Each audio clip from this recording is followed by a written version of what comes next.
What's going on, guys? Got another part of this IR6 project.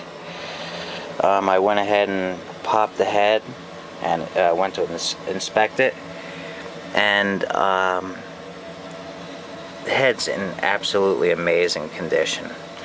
Now what I can see here is this head was removed and cleaned once, but even with that said, the overall condition of this head is unbelievable. This engine is in absolutely amazing condition. You could tell it had very little use. This is a very low hour used 78-year-old engine. Here, let me show you guys the bore on this. The valves are perfectly, they seat perfectly still. They're nice and tight like they're supposed to be. But here, let me get the coil off the magnet so I can turn the flywheel and show you guys the bore on this.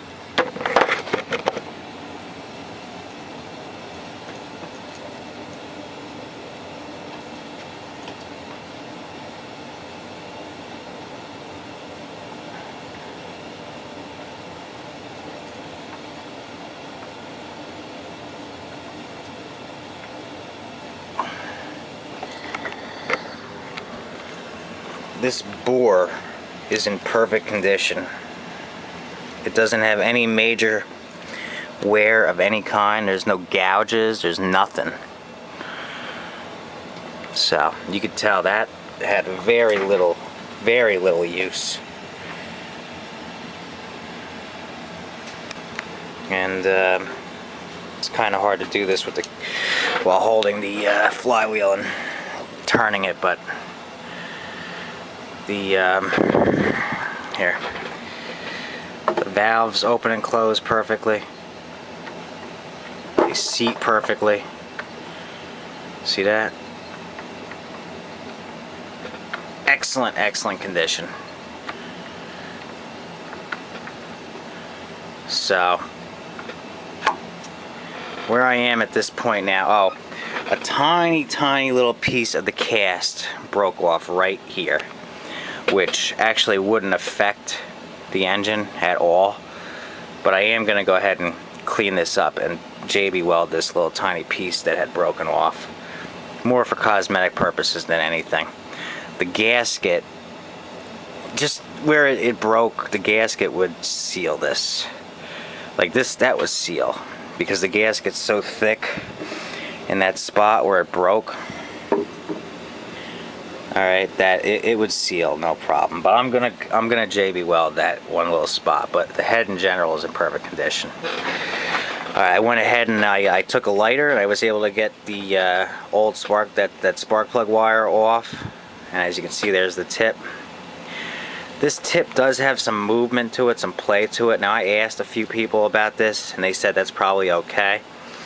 I still have to test it with an ohm meter, or just when I put the new points and condenser in, see if I got spark. I probably will. Worst case scenario, I'll just need a new magneto. And I picked up a 6S, a complete 6S on a reel mower for 50 bucks, so I could use those parts on there temporarily and eventually get another coil for that 6S in the meantime. So I ended up getting a old school spark plug that would have been used on this engine, old school Champion J8. I ordered a new head gasket because this one did tear a tiny bit when I pulled it off. Not a huge deal. Probably would have been okay. This gasket's so thick and meets there so well. But I ordered a new gasket. That's on its way. The extra deep socket came,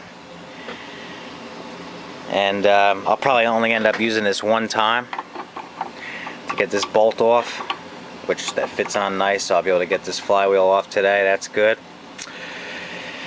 And then after that, I'll probably never use this socket again, but still, you know, it was good to have, because rather get the flywheel off without damaging it than to damage this special type of flywheel and then go through hell to try to find another one, if I was able to. which I probably wouldn't be able to, and if I did, I have to pay an arm and a leg for it, since it's the special one. They're so hard to come by. So this was an investment.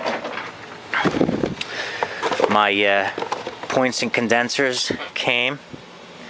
I ordered a new spark plug wire from a guy named Doug on eBay, and also came with an old school style spark plug. So that's a backup one I have there.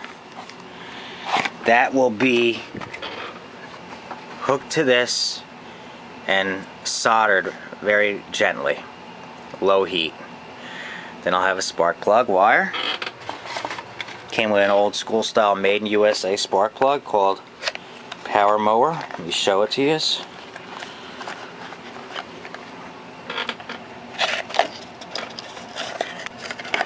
This is the equivalent to a J8. It's nice.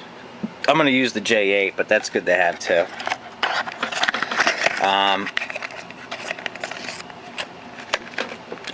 Yeah, and then I ordered the knockoff tool, which this will come in handy. I'm going to be using this to knock this flywheel off today. So, got that. I have to say, there was a lot of very helpful people out there on YouTube and on just in general on the internet. People into this. There was a guy named Journeyman. His real name is John, from Georgia. He also has a model IR6. He called me. He was happy to talk to me, give me advice, give me tips on what to do. So I really appreciated that, and there was many other helpful people out there who were willing to spend their time to give me the DOM on this engine and other tips on how to work on it. I do have the 1918 through 1981 service manual on its way. Journeyman advised I should get it, so I invested the $39, $40 that it costs for that book, which that'll come in handy now that I'm getting into these older engines. So there was a lot of very helpful people out there, and I really appreciate it. The only issue I had was with 805 Road King. He just worked on a Model N very similar to this engine, and you know, I went to ask him a few questions. I sent him a link to this video on his N video, on his Model N video, and he got angry with me. He said, don't leave links on my channel, they're spam. YouTube will count them as spam, which isn't true, because I've left plenty of links on other people's channels for very similar reasons. And the only time it would be considered spam is if the user reports it as spam, okay? Or unless you're doing something like trying to market something, like a lot of people are putting those Snow Joe links on snowblower videos, and it's saying, oh, you know, this snowblower is so great, and it's a link to a Snow Joe snowblower for sale.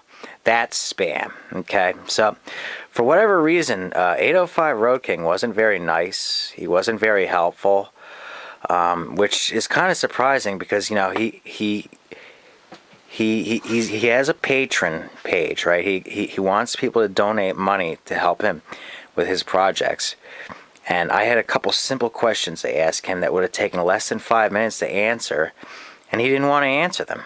And yet, you know, he's got these videos on YouTube, he's got all these subscribers, and he expects people to, you know, he doesn't expect it, but he's got a patron page. He wants people to donate money to help him with his stuff, and yet he couldn't take the 5 minutes to help me to answer a couple questions I had. And then, you know, I've gotten just about every question I needed answered by other people down south and all over the country that were happy to help me. Didn't want anything, didn't expect anything from me. Just fellow people, fellow enthusiasts in this, and they helped me no problem. An 805 Road King, who happens to live like 30 minutes from me in New Jersey, was not very kind, didn't want to help me. You know, it wasn't very nice, and I'm going to end up running into him, because I know he goes to the Jackson shows in Pennsylvania, which aren't far from here.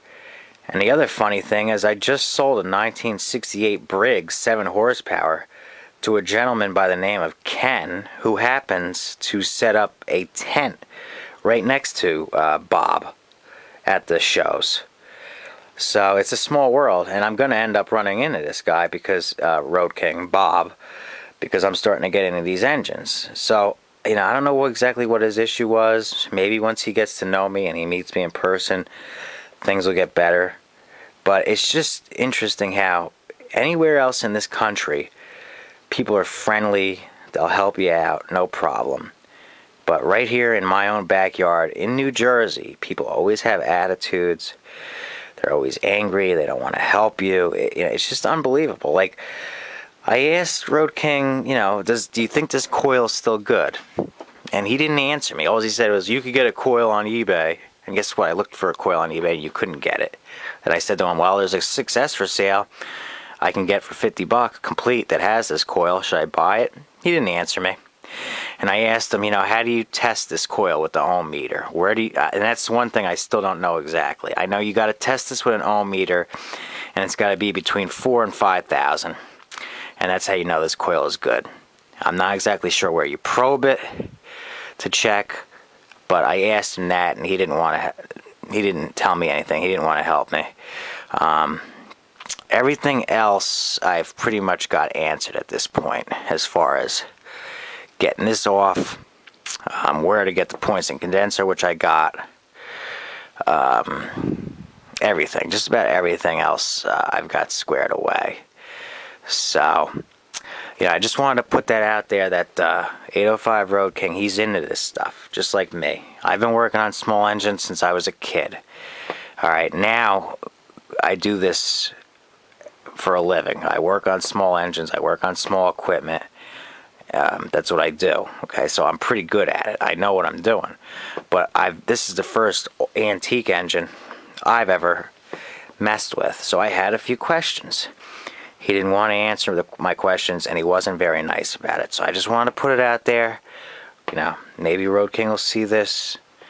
Road King, I don't know what the problem was, but like I said, I'm a fellow enthusiast. I'm into this stuff heavy. What the questions I asked would have taken less than 5 minutes of your time to answer, and other folks were able to help me, and I dealt with a couple of people that know you. And Journey, man, he said he even met you when you first got on YouTube. So I'm not sure what the problem is, but I'm gonna be going to them shows in Jackson, and I live in East Brunswick. You live somewhere in Burlington County. My uncle lives in Deptford. You're not far from me. And I'm going to be going to those shows in Jackson, and I know there's one in Jersey in the summer. So we're most definitely going to run into each other, and I hope we meet. I hope we get off on the right foot. And I hope that we have a good rapport with each other, because I think in the future we're going to start to get to know each other a little bit, more than likely, because it's a small world. We're both in Jersey, and I'm just getting into this older engine hobby, and I hope you and I and your friends get along. All right. I don't know why you didn't want to help me, but we'll leave it at that. Anyway, next step is I'm going to go ahead and JB weld this, get this flywheel off of here today, get back there, inspect those points and condenser, probably replace them. I've got a new one now. I'm going to try to test this coil, see if this coil works. If it does, solder a spark plug wire to it. I got a new head gasket on its way. In the meantime, I could probably still use the old one.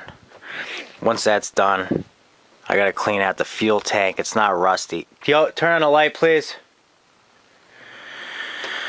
I got to clean the fuel tank out. It's not rusty, it's just a little bit dirty inside of it. Clean out the fuel system, probably clean out this carburetor. I ordered the 2 gaskets in case I need them, because when I go to pull this carburetor. I also ordered the rebuild kit for it because it was cheap enough in case I need it, but I have a feeling that's not even in bad shape inside of there.